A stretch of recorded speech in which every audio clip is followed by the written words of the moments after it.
I left my house, entered the local park, and started collecting litter. But I felt weird because when I approached this bench, which had litter scattered all around it, sweet packets, packaging for sandwiches, plastic bottles, I hurriedly collected only half of it and continued on my path. It was as if I wanted to get up as much litter as I could without being seen collecting litter. It was as if I was embarrassed by collecting litter, embarrassed by doing an inherently good act. I was really confused by this because my goal that day was to walk a long distance, to walk really far from home into the nature, almost get lost, and to collect as much litter as I could while doing so. So I questioned myself, my thoughts, and my actions. I was a bit annoyed at the fact that I lacked mindfulness. I was annoyed that I couldn't be mindful and experience maybe those uncomfortable feelings, but collect all the litter that I saw, because I left the bench and there was still a bit of litter around it, but I just kept going. So I looked on the logical side of things. I'm doing something good. I'm protecting nature. I'm outside doing something healthy for myself. You could say I'm doing something that is greater than myself, something for the greater good. I'm doing something purposeful. And this actually really helped my mindset. It dawned upon me that yes, I am doing delayed gratification.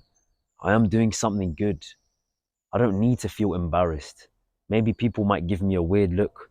People might think about what I'm doing, but why should I care about what others are thinking about me if I know I'm doing something good, especially?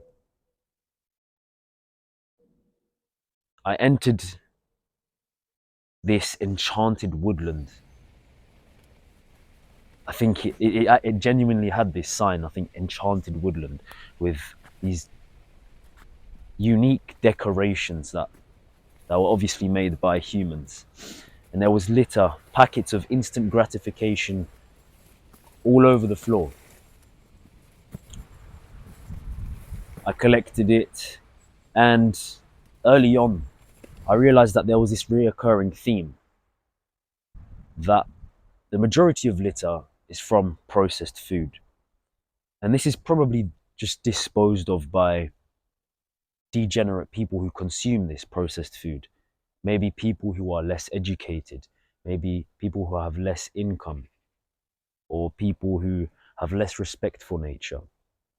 For example, I'm someone who cares a lot about nature, and I am somewhat educated, and I do have a tennis coaching qualification. I can make a decent amount of income. And with that, I can make sustainable choices when shopping. For example, I buy loads of eggs which are packaged in paper because it's good for the environment, it's packaged in paper, and it's good for my health. I also occasionally go to the butchers to buy meat which is packaged not in plastic. And this frustrated me because I realized that to make sustainable choices in today's world, you need to have a bit of money. Like, the standard isn't sustainability, but it should be. The standard should be sustainability, whether you're rich or poor. Anything you buy shouldn't negatively impact nature, because this nature, we rely on it so much and we love it so much. So we need to protect it with all we can.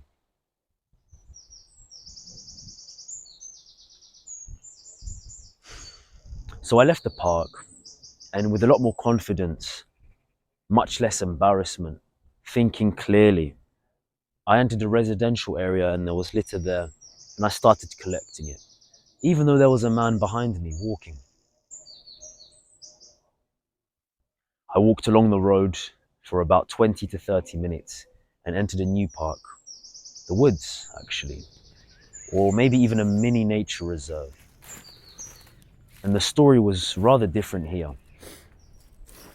I noticed that there was not a lot of litter in these meadows, these woods. Probably because the larger areas of nature attract people who respect nature more. Maybe regular dog walkers. What's that? And as I was walking with my backpack on and I was carrying a translucent Tesco bag full of litter, I greeted these three old ladies with a good morning and they returned it to me. One of them asked, "Are you litter picking?" I said yes, and she said, "You've got a halo over your head." I couldn't believe what she said, so I said sorry and waved my hand above my head. They put a smile on my face. At about 15 kilometers in, I ended up at a golf course and I struggled to find the public footpath. So I asked one of the golfers where it could be and they gave me directions towards it. So I continued on that path and then I ended up on a main road. I crossed the main road and I just kept walking. I wanted to go as far away from home as possible, far into the nature. Step after step after step, until I came to a sad stop. Lying on the side of the pavement was a dead badger. And you wouldn't believe what I saw not long after. A dead bird. A song thrush, I'm pretty sure. Busy road. So I observed this song thrush for a while. Dead bird. I picked it up with my gardening gloves. And as I tilted it gently to the side, its head was just sort of flopping about. And I observed that it must have broken its neck in a high impact crash with a high speed car. This also made me realize that the human lifestyle can be very destructive towards nature. From the tarmac that is laid on the roads to the cars that are zooming down country lanes. I didn't want to continue on that road because there wasn't a path, so I took a diversion into the nature. I was now in a dense, hilly woodland with nettles and brambles invading the path. I was getting little cuts on my legs. And then I came to an opening, a vast view, and I saw a deer suddenly accelerate and sprint off into the shrub to hide away, as if I was invading its personal space. I probably was, too close for comfort. I then ended up in a vast field of broad beans, and there was at least a bee at every other plant enjoying its nectar. Then I reached a busy roundabout, checked Strava, and saw that I had covered over 20 kilometers and decided to turn back. While walking along the road, I kept stopping rather frequently to collect crushed and flattened tin cans. It started pouring with rain before my left turn up a steep hill, and it was rather heavy, so I paused under a canopy of trees. I decided I wasn't going to wait because I wanted to get home not too late, and so I charged up the incline while it was absolutely pouring it down. I actually love the rain personally. I love everything about it. I love the feeling. I love how it serves nature. I love the smell, petrichor. I think the reason why my love for rain is so strong is because we are facing climate change, global warming, and seeing rain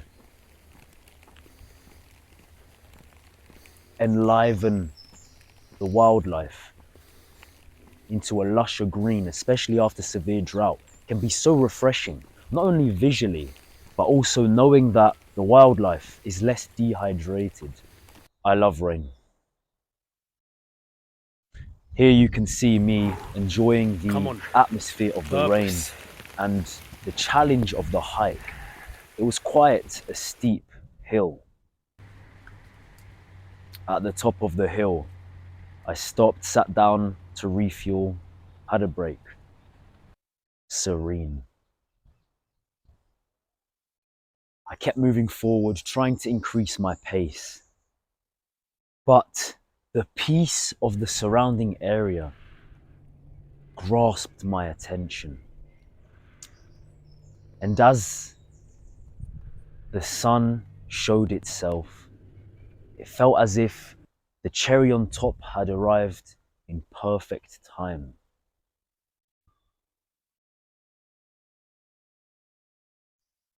I was walking along country roads, but virtually no cars had passed me. It was it was a nice moment. It was quite special actually. So peaceful. It was like it was just me and the nature. I hadn't seen a human for almost an hour or two.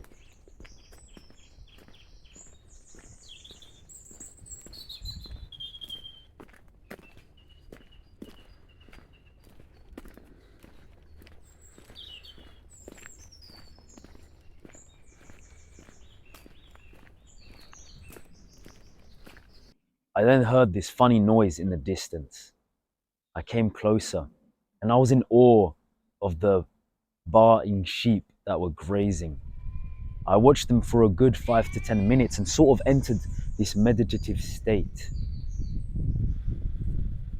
The soundtrack could definitely be used in a medito.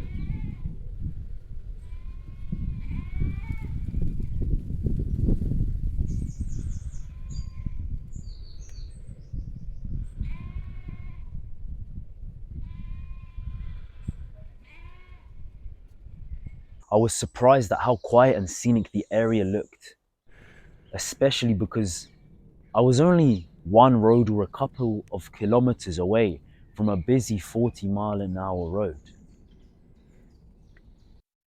The rolling hills kissed by the setting sun created such an enchanting landscape.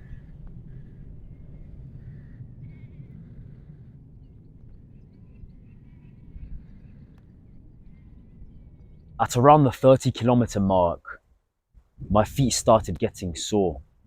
I could really feel it. It became mentally tougher. So to try and combat this challenge, this obstacle, I kept telling myself, one more, one more, one more, referring to one more step. Just take one more step. And it actually really, really helped. It sort of just made the whole rest of the walk almost frictionless. I sort of entered this flow state of just saying one more, just looking at my feet, taking another step and another and another. And even when I just stopped to take a deep breath and I stopped saying it out loud, it became noticeably harder. So if you're ever doing something challenging like that, that requires a lot of endurance, physically but also mentally, I really recommend you just telling yourself out loud if you can, if not in your head at least, and it will make the journey so much easier. It's that positive mind in your head, that grit telling you that you can do it, that you just need to keep going. Eventually, I made it home, and this is what I recorded when I got home. It's 9 p.m. I've eaten some food. I was out of the house from 8 a.m. to 8 p.m., 12 hours. Strava tells me that I was walking and moving. I was active for 8 hours. I'm tired. My legs are tired. No blisters, which is good. It wasn't too hot, so I didn't sweat too much and my socks didn't get wet. Um, Just feet are a bit sore, calves, quads are fine, hamstrings are okay, maybe a little tight. We need to stretch them, but yeah, man, I'm tired. My left trap is sore. It's like whenever I raise my arm, it just I can feel it. Not so much now, but like if I was to sit upright and I raise it, it's a bit sore. Yeah, upper back was a bit sore. It's okay now, but yeah, I could. I'm gonna sleep like a baby. I just know I will. I've got 8 eggs waiting to be eaten, and that's it. Got the bags of litter outside. Gonna go to sleep. I'm gonna try to go to sleep straight away. Sort out the litter tomorrow morning, and yeah, get the video out. I'm not gonna speak too much about it. I'll do a voiceover for how it went and all, but yeah, it's tiring. 40k.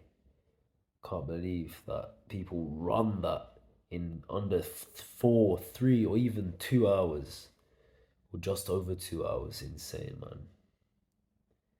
Yeah, I think my left trap is sore because I was carrying the bags on my left side for the majority of the time. Gonna need a massage. Yeah, man. It's good though. Okay. Good night.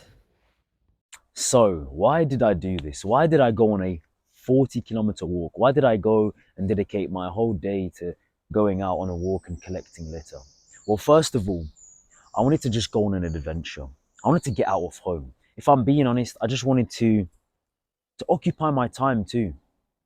I wanted to get lost and just challenge myself, because I found that whenever I stay at home, even though if I try to be productive, like, oh, let me try and read a book and then go exercise in the gym or whatever, I end up wasting a bit of time. I end up just wasting time on my phone. I don't want to live my life like that, just ending up succumbing to the YouTube shorts. Honestly. So I had enough of that and I just wanted to leave my home. If you're outside in nature, you cannot just open your phone and scroll on TikTok or something like that. Because look at this. I've got this beauty to look at. I can occupy myself, even though it might sound boring. I can look at a leaf. I can find a twig, find an interesting animal. I can explore something. I can look at a view or a landscape or an area I've never seen before. And that is actually healthy for your mind. You actually feel good when you see something new because your brain is processing it.